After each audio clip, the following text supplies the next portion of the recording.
Bismillah. Ey kaş amel salih anjam verirdim. Ey kaş günah etmezdim. Aya ölümden sonra ökünmek fayda berýärmi? Her insan ölümden sonra ökünjekdir. Ol adamlar iki günah edip biderik işetdille aýtsaklar, ey kaş günah etmezdim. Ey kaş falan biderek dost menek oturuşmazdım. Ey kaş hicabımı kamil suratda vurardım. Ey kaş tohmet vurmardım. Ey kaş gıybet etmerdim. Ey kaş riba yemerdim. Ey kaş yalan ağlamardım. Başka ken ey kaşlar.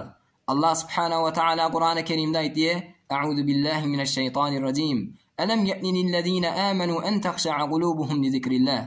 Aya ol adamlara ki iman getirdiler. Vakti yetmedi ki Allah için yürekleri haşet bolsun.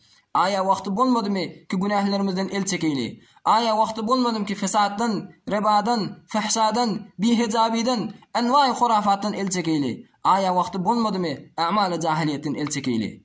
Ölüm bizlere gelmesinden önce Allah Teala emirlerini boyun koyaylı. Allah Teala'nın ibadetini meşgul olaylı. Hacıdır, zekattır, arazadır, namazdır, başka her ibadet bolsun yerini yetireyli. Hemmicemiz ölecekdiriz.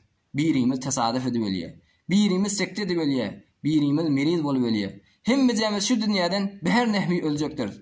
Pes vaktimiz dolmaka Allah ve Resulünün emirlerini yerini yetireyli.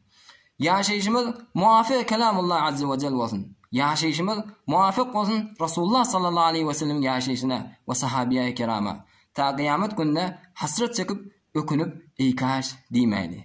Allah yardım olsun.